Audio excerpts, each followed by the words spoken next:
Bonjour à chacun, c'est un plaisir de vous retrouver. Bonjour à tous ceux que je n'ai pas pu apercevoir encore ce matin. Bravo à ceux qui se sont couchés tôt ce matin, et qui sont là parmi nous.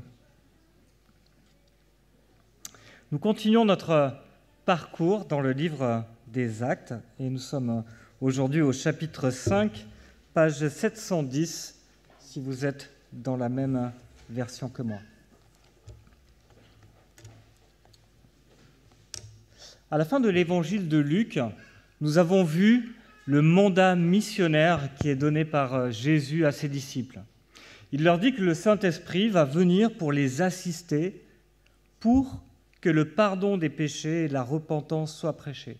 Il dit le Saint-Esprit va venir, il va venir pour une raison, pour que le pardon des péchés et la repentance soient prêchés au nom de Jésus à toutes les nations, à commencer par Jérusalem. Et dans ce livre des Actes, eh bien, nous voyons qu'effectivement, Jésus bâtit son Église. Jésus bâtit son Église par son Église. L'Église est le moyen par lequel Jésus bâtit son Église. Il utilise ses disciples pour amener d'autres personnes à devenir ses disciples. La responsabilité de l'Église, s'il y a une Église aujourd'hui sur terre, c'est pour accomplir le mandat de Christ, en prêchant l'Évangile là où nous sommes et en envoyant des missionnaires là où il n'y a pas ou peu de disciples. Dans Acte 2, la promesse de Jésus est accomplie. Il a envoyé son esprit tel qu'il l'avait dit qu'il le ferait. Et l'Église est née et elle a commencé à grandir et à proclamer l'Évangile. 3000 personnes. Et puis ce refrain qui vient dans le livre des Actes, le Seigneur ajoutait chaque jour à l'Église ceux qui étaient sauvés. Aujourd'hui, nous sommes au chapitre 5 et je lis au verset 14. « Le nombre de ceux qui croyaient au Seigneur, hommes et femmes, augmentait de plus en plus. » Et lorsque nous avons vu l'introduction à ce livre des Actes, nous avons vu que ce mouvement continue dans tout le livre des Actes. Il augmente en nombre, mais il augmente aussi géographiquement. C'est un peu comme une vague qui se répand dans le monde. Qu'est-ce qui est en train de se passer ? Dieu bâtit son Église par le moyen de l'Église. L'Église, c'est le rassemblement de tous les croyants de toutes les générations, et nous en sommes ici une expression locale. L'Église, c'est le lieu d'édification des croyants. Nous grandissons ensemble par l'écoute de la parole. Nous grandissons par le soin que nous prenons les uns des autres. Nous grandissons, pourquoi ? Nous grandissons pour ressembler à Christ. Et souvent, quand on dit ça, qu'on ressemble à Christ, en fait, on pense à la sainteté. Nous disons que nous ressemblons et que nous allons devenir de plus en plus saints, mais pas seulement. En fait, nous grandissons pour devenir comme lui, pour avoir la même vision, la même mission que lui. Et ça aussi, on l'a vu dans l'évangile de Luc. Quelle est la mission de Christ ? Je suis venu pour chercher et sauver ceux qui étaient perdus. Ce que je veux dire, c'est que l'annonce de l'Évangile est au cœur de ce que nous sommes. Ce n'est pas une histoire d'évangéliste, ce n'est pas une histoire de missionnaire, ce n'est pas une histoire de pasteur, ce n'est pas une histoire de je ne sais quoi. Nous sommes ceux qui annoncent l'Évangile. Être chrétien, grandir à la ressemblance de Christ, c'est devenir comme Christ et c'est annoncer l'Évangile. Et c'est ce qui nous conduit à notre texte d'aujourd'hui. Et je lis dans Actes 5, les versets 12 à 42.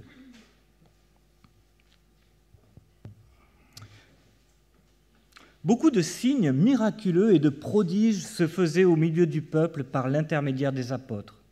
Ils se tenaient tous d'un commun accord au portique de Salomon.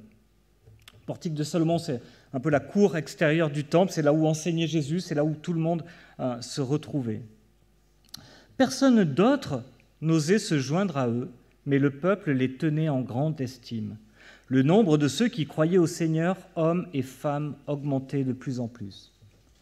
On en venait à sortir les malades dans les rues et à les placer sur des civières et des brancards, afin que lorsque Pierre passerait, son ombre au moins les couvre l'un d'eux. Une foule de gens accouraient aussi des villes voisines vers Jérusalem. Ils amenaient des malades, des personnes tourmentées par des esprits impurs. Et tous étaient guéris. Alors, le grand prêtre et tous ceux qui étaient avec lui, c'est-à-dire le parti des Sadducéens, se levèrent remplis de jalousie. Ils firent arrêter les apôtres et les jetèrent dans la prison publique. Mais, pendant la nuit, un ange du Seigneur ouvrit les portes de la prison, les fit sortir et leur dit « Allez-y, tenez-vous dans le temple, annoncez au peuple toutes les paroles de la vie nouvelle. » Après avoir entendu cela, ils entrèrent de bonne heure dans le temple et se mirent à enseigner. Quand le grand prêtre et tous ceux qui étaient avec lui arrivèrent, ils convoquèrent le Sanhédrin et tout le conseil des anciens d'Israël. Ils envoyèrent chercher les apôtres à la prison. Cependant, les gardes, à leur arrivée, ne les trouvèrent pas dans la prison. Ils repartirent et firent leur rapport en disant « Nous avons trouvé la prison soigneusement fermée, les gardiens devant les portes, mais quand nous avons ouvert, nous n'avons trouvé personne à l'intérieur. » À l'écoute de ces paroles, le commandement des gardes du temple et les chefs des prêtres se montrèrent perplexes, ne sachant que penser de cette affaire. Quelqu'un vint leur dire « Les hommes que vous avez mis en prison sont dans le temple et enseignent le peuple. » Alors le commandant partit avec les gardes et les ramena, mais sans violence, car ils avaient peur d'être lapidés par le peuple. Après les avoir ramenés, ils les présentèrent au Sanhédrin. Le grand prêtre les interrogea en disant « Nous vous avions formellement interdit d'enseigner en ce nom-là, et voilà que vous avez rempli Jérusalem de votre enseignement, et que vous voulez faire retomber sur nous le sang de cet homme. » Pierre et les apôtres répondirent « Il faut obéir à Dieu plutôt qu'aux hommes. Le Dieu de nos ancêtres a ressuscité Jésus que vous avez tué en le clouant sur le bois. Dieu l'a élevé à sa droite comme prince et sauveur pour donner à Israël la repentance et le pardon des péchés. Nous sommes témoins de ces événements, de même que le Saint-Esprit que Dieu a donné à ceux qui lui obéissent. » Furieux de ces paroles, il voulait les faire mourir. Mais un pharisien du nom de Gamaliel, professeur de la loi, estimé de tout le peuple, se leva dans le Sanhédrin et ordonna de faire sortir un instant les apôtres. Puis il dit « Israélites, faites attention à ce que vous allez faire vis-à-vis de ces hommes. En effet, il y a quelque temps, Theudas est apparu. Il prétendait être quelqu'un et environ 400 hommes se sont ralliés à lui. Il a été tué et tous ses partisans ont été mis en déroute et il n'en est rien resté. Après lui est apparu Judas le Galiléen à l'époque du recensement. Il a attiré du monde à sa suite. Lui aussi est mort et tous ses partisans ont été dispersés. Maintenant, je vous le dis, ne vous occupez plus de ces hommes, laissez-les faire. Si cette entreprise ou cette activité vient des humains, elle se détruira. En revanche, si elle vient de Dieu, vous ne pourrez pas la détruire. Ne courez pas le risque de combattre contre Dieu. » Ils se rangèrent de son avis, ils appelèrent les apôtres, les firent fouetter, leur interdirent de parler au nom de Jésus et les relâchèrent. Les apôtres quittèrent le Sanhédrin, joyeux d'avoir été jugés dignes d'être maltraités pour le nom de Jésus. Et chaque jour, dans le temple, dans les maisons, ils ne cessaient pas d'enseigner et d'annoncer la bonne nouvelle de Jésus, le Messie. Je voudrais que nous voyions au travers de ce texte 5 éléments nécessaires pour une Église qui évangélise. Le premier de ces éléments, c'est la pureté de l'Église.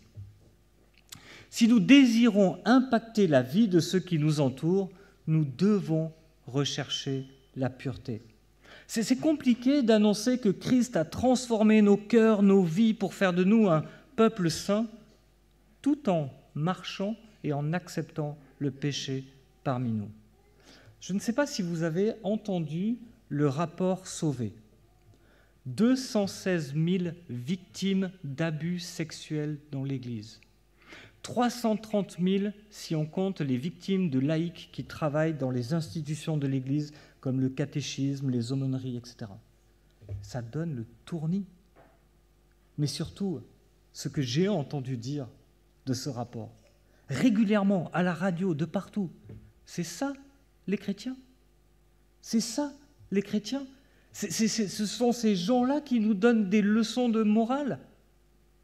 Nous disons que Jésus transforme la vie, mais quand ça ne se voit pas, il est facile d'en douter.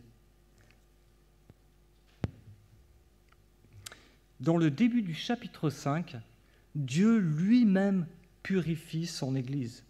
Et Guillaume nous a rappelé dimanche passé l'importance de la discipline d'Église. Vous savez, Jésus, dans les évangiles, ne parle que 2 fois de l'Église. La première fois qu'il parle de l'Église, c'est pour dire qu'il l'a bâtie lui-même et qu'elle vaincra l'enfer.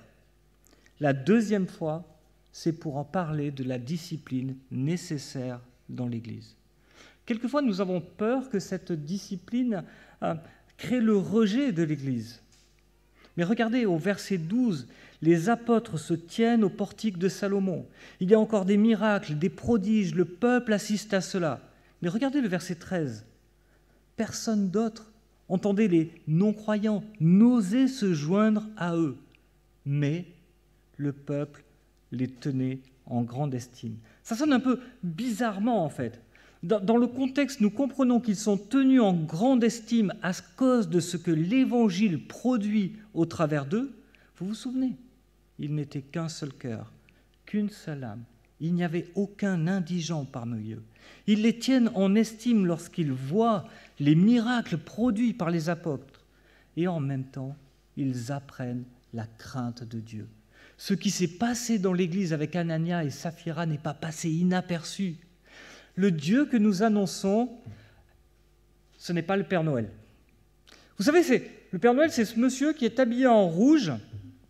On s'assoit sur ses genoux, on lui raconte plein des mensonges et il nous fait des cadeaux. Oui, vous savez, on s'assoit sur ses genoux, on lui dit « Oui, j'ai été bien sage cette année. Oui, j'ai bien fait tous mes devoirs. Oui, mes parents sont très contents de moi. Je suis quelqu'un de très bien. » Et à la fin, on a des cadeaux. Dieu est un Dieu 3 fois saint. Et nous en avons parlé la dernière fois de l'importance de la sainteté de Dieu. Et la pureté de l'Église, loin d'être un frein au témoignage, au contraire, témoigne de la sainteté de Dieu et de la réalité de son œuvre au sein de l'Église. C'est pour ça que quand la discipline de l'Église s'accomplit, elle s'accompagne de l'accompagnement. Nous accompagnons les gens qui sont disciplinés pour qu'ils se repentent, qu'ils soient restaurés et qu'ils vivent la transformation de Christ dans leur vie.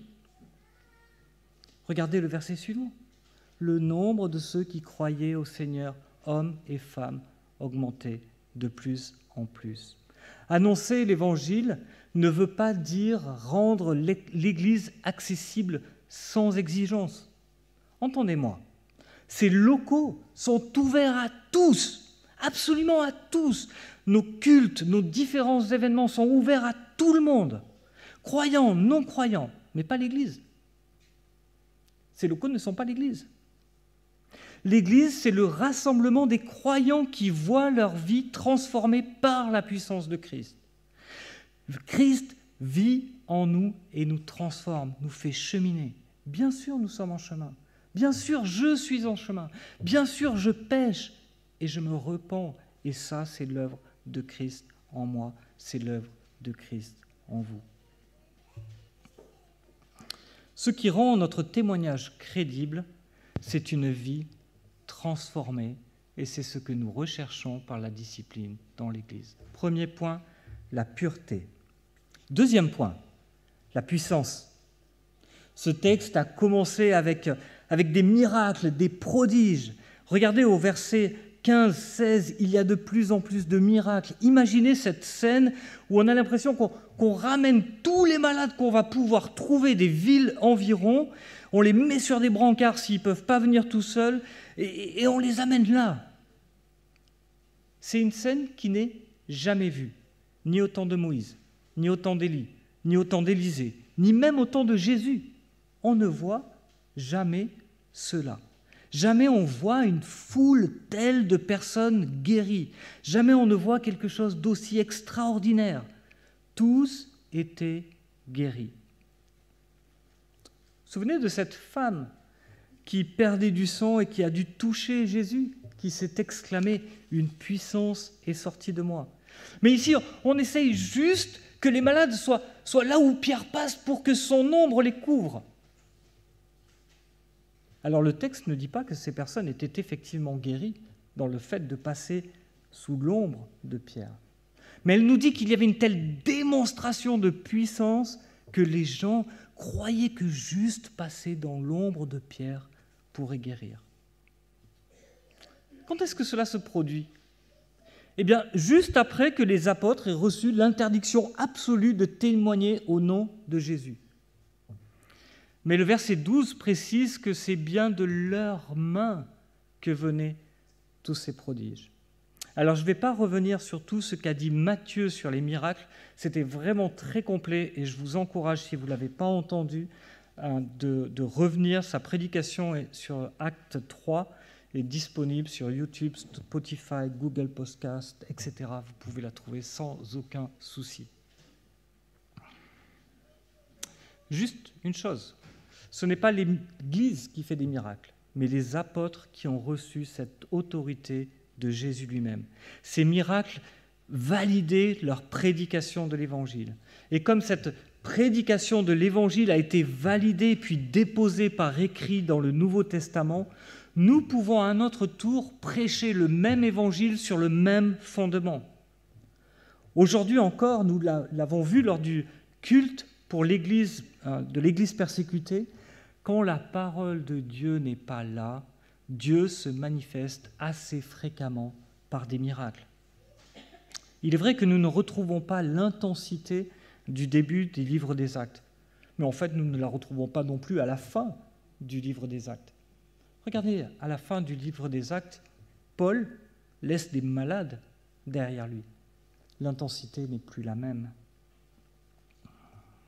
Les gens étaient convaincus par la puissance de Dieu manifestée. Et cela ne change pas. Ce n'est pas la puissance de notre conviction, ce n'est pas notre éloquence, ce n'est pas la force de nos arguments, ce n'est pas la richesse de notre théologie, de notre raisonnement qui donne la foi. La foi vient de ce que l'on entend, et ce que l'on entend vient de la parole de Dieu qui a été attestée par les miracles. Pour entendre, il faut être vivant, mais la Bible décrit les non-croyants comme morts, incapables de se tourner vers Dieu, incapables d'être transformés par eux-mêmes. Il faut que Dieu, par son esprit, touche les cœurs, les régénère pour qu'ils reçoivent cette vie nouvelle. C'est la puissance qui a ressuscité Christ d'entre les morts qui seule peut ramener de la mort à la vie les non-croyants. Martin Luther a pu dire « Je ne crois pas être en mesure de croire en Jésus-Christ, mon Seigneur, et de venir à lui par ma propre raison ou par mes propres forces. Mais l'Esprit Saint m'a appelé à travers l'Évangile, m'a éclairé par ses dons, m'a sanctifié, m'a préservé dans la vraie foi. » Et ça, c'est le plus grand des miracles. C'est un miracle bien plus grand que ces quelques guérisons que nous avons pu voir dans le livre des Actes.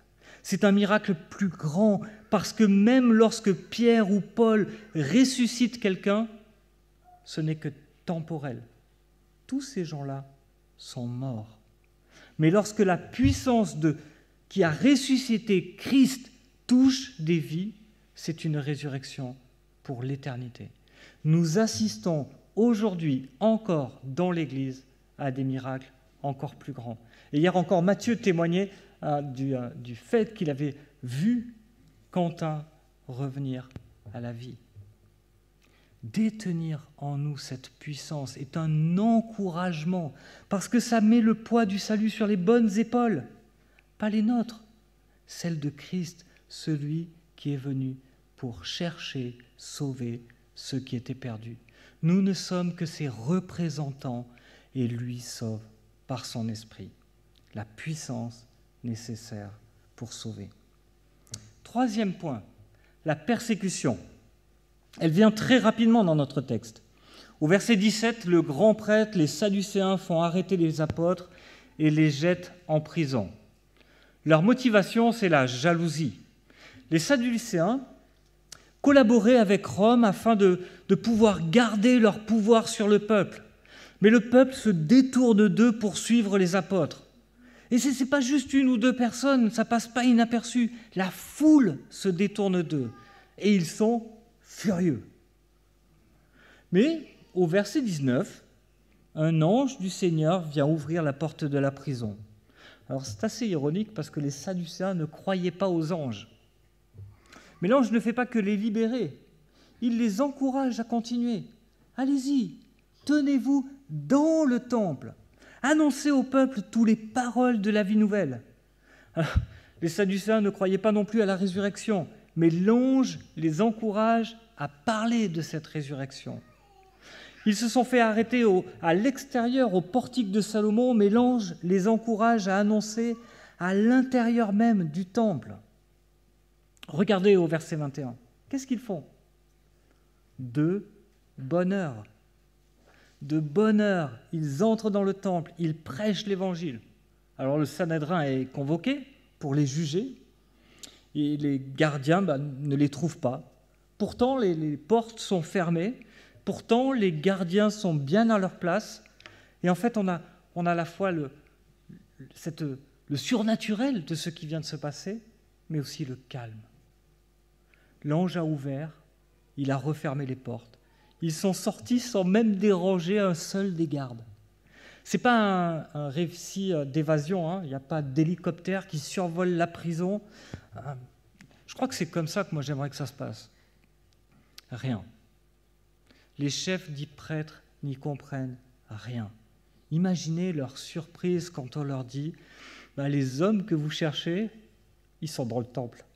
Ils sont en train d'annoncer l'évangile. » Les apôtres, ça ressemble à des bougies d'anniversaire. Vous savez, ces bougies qui se rallument quand on souffle dessus. Vous soufflez, vous avez l'impression que la bougie est éteinte, et puis vous voyez une étincelle, et la flamme repart. Et vous soufflez plus fort, et vous vous épuisez, mais la flamme ne s'éteint pas. À cause de leur emprisonnement, ce sont maintenant les autorités qui sont exposées à la puissance de l'Évangile. Ceux mêmes qui les ont mis en prison sont obligés de constater la puissance de l'Évangile. Alors ils sont bien vite à nouveau arrêtés. Et finalement, ils sont amenés devant le Sanhédrin. Et au verset 28, « Nous vous avions formellement interdit d'enseigner en ce nom-là. » Et quel est le constat qu'ils font ? « Vous avez rempli Jérusalem de votre enseignement. » Vous entendez le compliment ?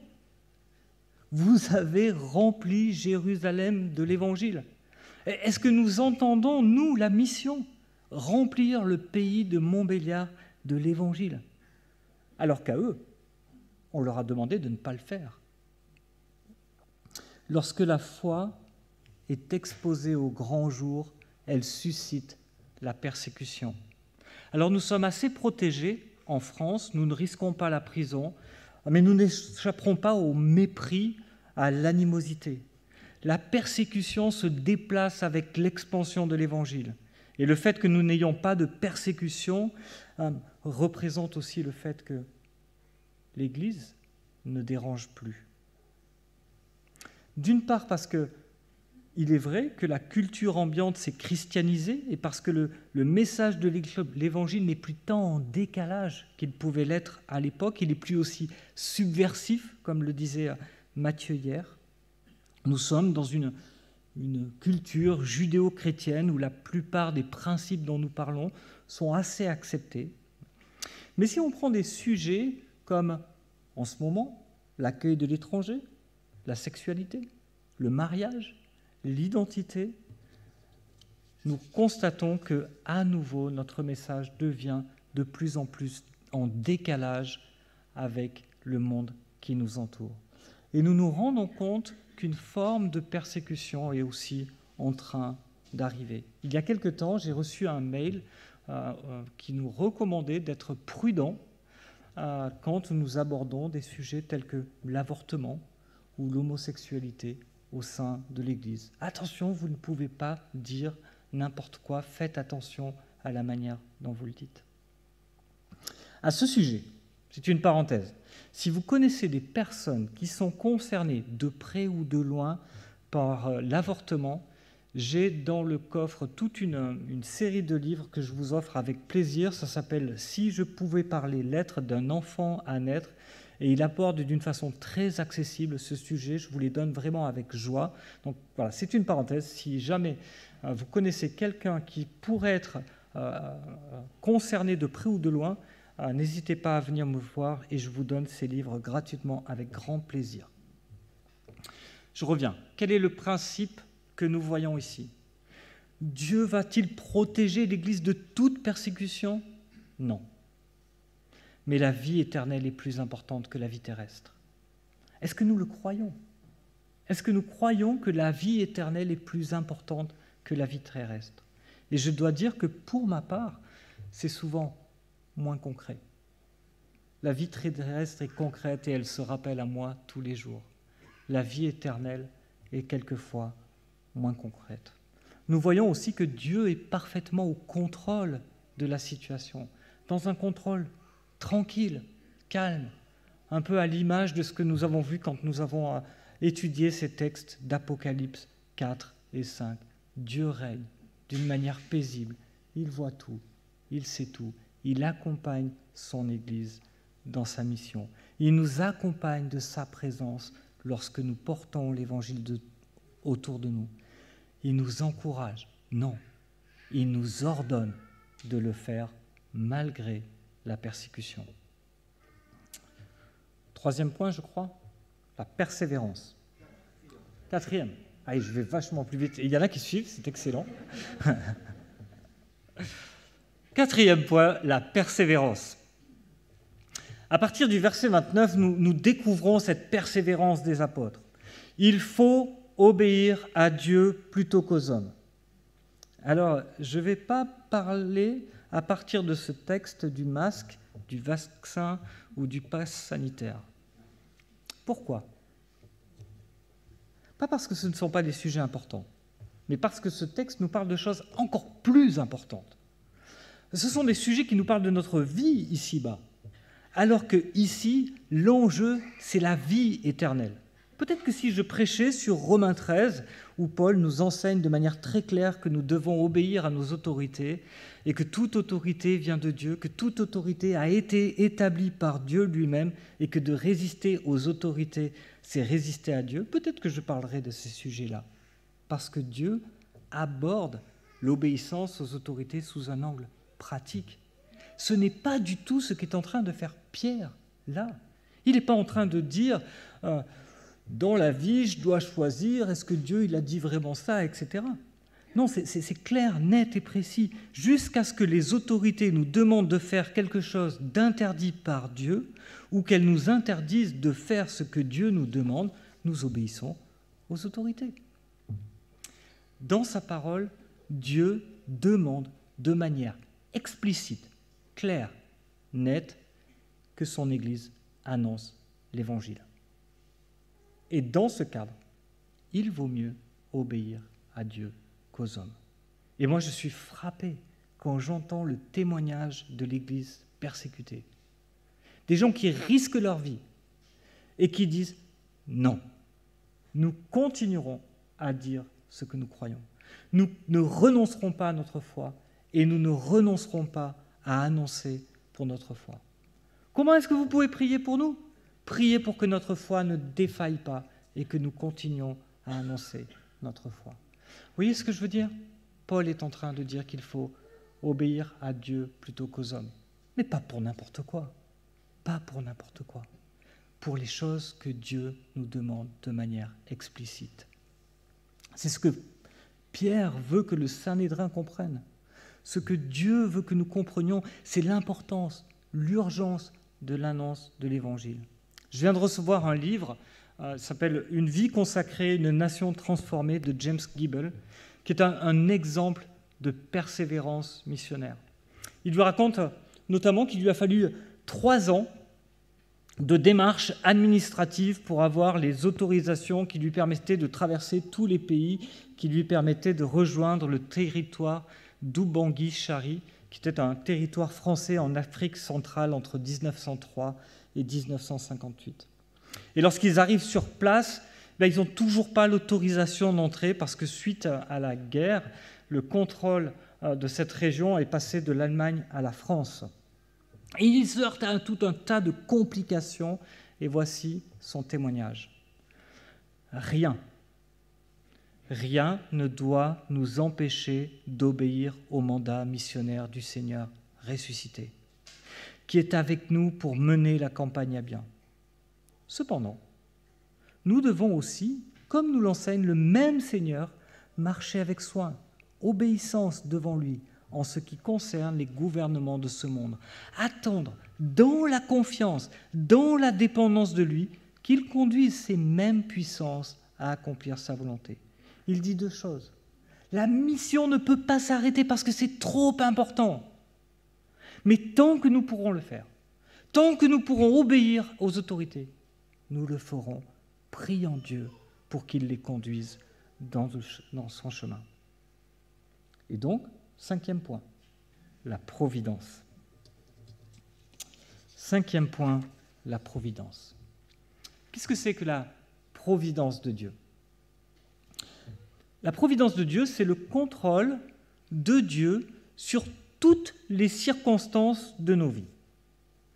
Tout ce que nous rencontrons, tout ce qui se passe autour de nous est sous le contrôle de Dieu dans sa providence.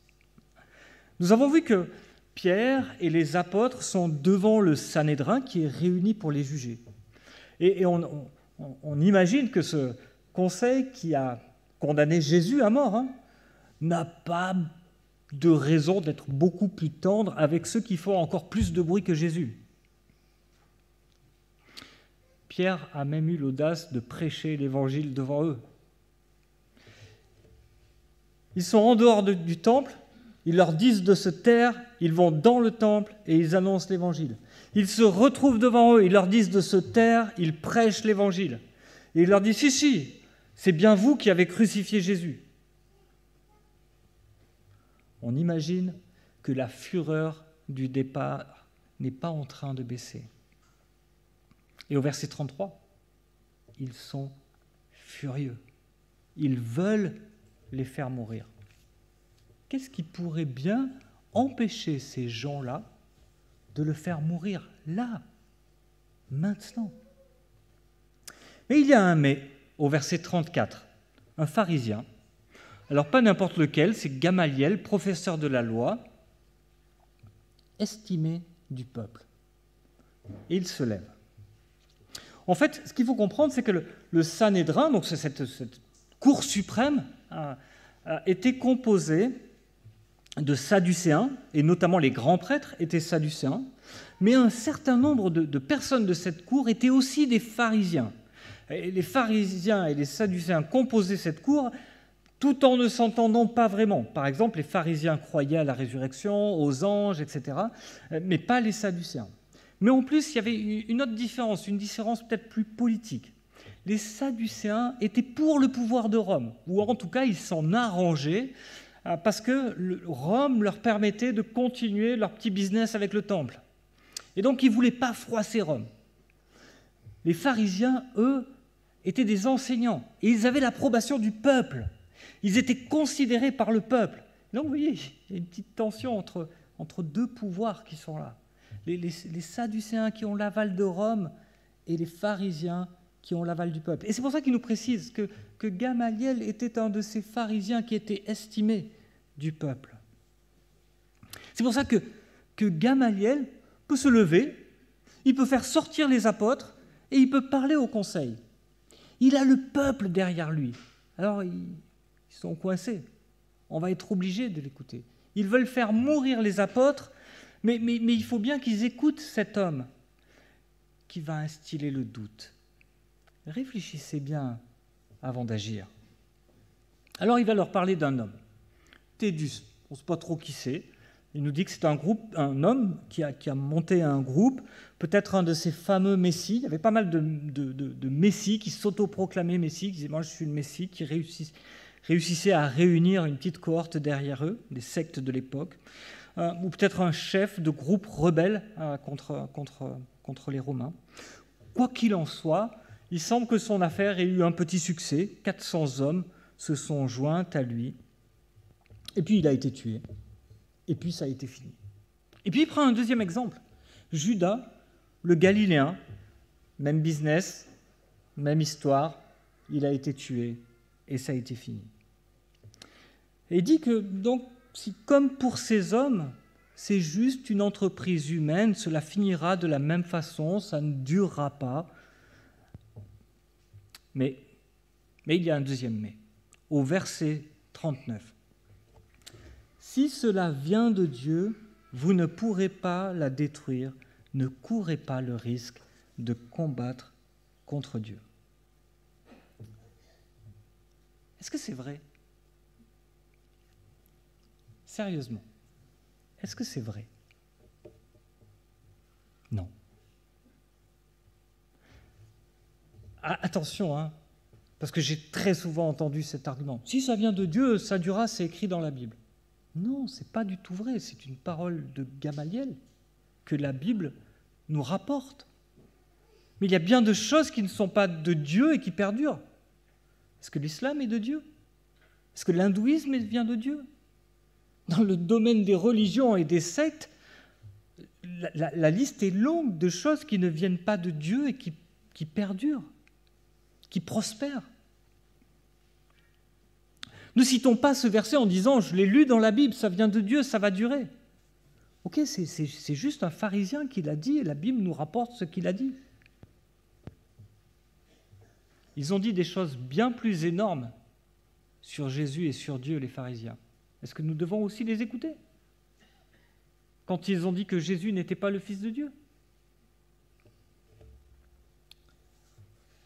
Ce n'est pas entièrement juste. Et d'ailleurs, il n'est pas un croyant dans le sens où nous l'entendons, où il aurait pu aller, comme vont le faire Pierre, Paul, aller dans les Écritures et défendre la foi en Jésus. C'est ça qu'il aurait dû faire Gamaliel. Il aurait dû dire, mais regardez, lisez Ésaïe, lisez ce qu'ont écrit Moïse, ce qu'ont écrit les prophètes. Ce n'est pas du tout ça qu'il fait. Il est en train d'avoir un raisonnement de sagesse humaine, mais il est là. Il est là dans la providence de Dieu. Dieu va utiliser cet homme, cette sagesse apparente. Dieu a envoyé son ange pour les faire sortir de prison de manière extraordinaire, et Dieu a envoyé Gamaliel pour les faire échapper à la mort dans l'anonymat le plus complet. Parce que Dieu œuvre des deux façons, quelquefois de manière spectaculaire, où il affirme l'autorité du message de ce qu'il porte, mais souvent dans l'ombre et quelquefois en utilisant même des gens qui parfois sont ses ennemis pour accomplir son plan. Alors il les libère, au passage quelques coups de fouet pour faire passer leur colère, et il leur redonne cet ordre de ne pas parler de Jésus. Mais est-ce qu'ils y croient vraiment? 5 éléments nécessaires pour une Église qui évangélise. La pureté de l'Église, la pureté collective de l'Église. On n'est pas en train de dire que chaque personne ne pêche pas du tout. Mais l'Église, en tant qu'Église, veille à sa pureté. Sans elle, l'efficacité de la croix est inentendable. Ouais, ça doit se dire comme ça. La puissance du Saint-Esprit. Sans le Saint-Esprit, aucune conversion, aucune croissance de l'Église n'est possible.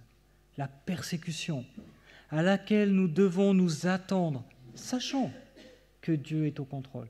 Nous devons le savoir avant pour pouvoir nous appuyer sur Dieu pendant. La persévérance dans un monde qui s'oppose à Dieu. Nous obéissons à l'appel de Christ d'atteindre les nations, à commencer par Jérusalem, nos voisins, jusqu'aux extrémités du monde où nous envoyons nos missionnaires. La providence de Dieu qui utilise nos circonstances pour nous garder et faire grandir son Église. parce qu'aujourd'hui encore, Dieu bâtit son Église et il le fait par le moyen de son Église. Nous désirons ensemble, à l'image des apôtres, nous engager pleinement dans l'annonce de l'Évangile auprès et au loin. Et je voudrais juste prier encore avec vous pendant que j'ai un soupçon de voix.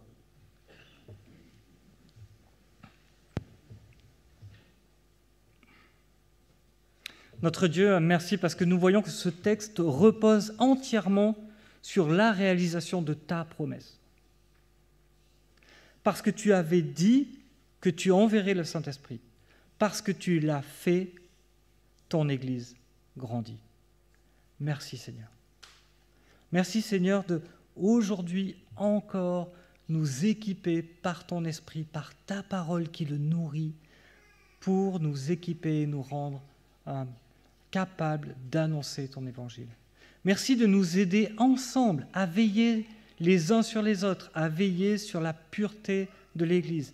Merci pour les frères, les sœurs qui m'ont repris, qui m'ont conduit à la repentance quand c'était nécessaire. Merci parce que nous pouvons accompagner des gens qui pêchent, qui se repentent, qui reviennent à toi, et ensemble, ton Église grandit en pureté. Merci pour la puissance du Saint-Esprit qui nous devance, qui nous précède, qui convertit les cœurs. Nous ne sommes que tes représentants. Nous ne faisons que dire ce que tu as dit. Et le message est entendable parce que tu agis derrière nous. Merci parce que tu nous préviens. Tu nous dis que dans ce monde-là, l'annonce de l'Évangile provoque la persécution, mais tu es avec nous. Tu es avec nous au cœur de ce que nous vivons. Tu nous accompagnes. Tu permets à ce que cette persécution ne dépasse pas nos forces. Merci. Merci pour la persévérance aussi que tu produis en nous. Peut-être que des fois on a tendance à être découragé et dire mais l'Église elle ne grandit pas à la vitesse où je voudrais. On ne voit pas assez de gens nouveaux qui nous rejoignent et etc. Il y a plein de raisons qui peuvent faire qu'on est découragé. Merci pour la persévérance que tu veux nous donner encore aujourd'hui. À dire mais c'est moi qui bâtit mon Église. C'est ma responsabilité. Je veux juste le faire avec vous. Soyez avec moi dans cette annonce. Merci pour ta providence. Merci parce que tout ce que nous vivons est sous ton regard. Les gens que nous rencontrons, les endroits où nous sommes, etc. Tout ça est sous ton regard pour accomplir ton plan qui est de te préparer un peuple dans les cieux. Merci pour le Dieu merveilleux que tu es. Remplis-nous de foi en toi et que nos vies soient transformées et que parce que nous te ressemblons plus, nous soyons nous aussi à la recherche de ceux qui sont perdus pour que tu les sauves. Au nom de Jésus-Christ. Amen.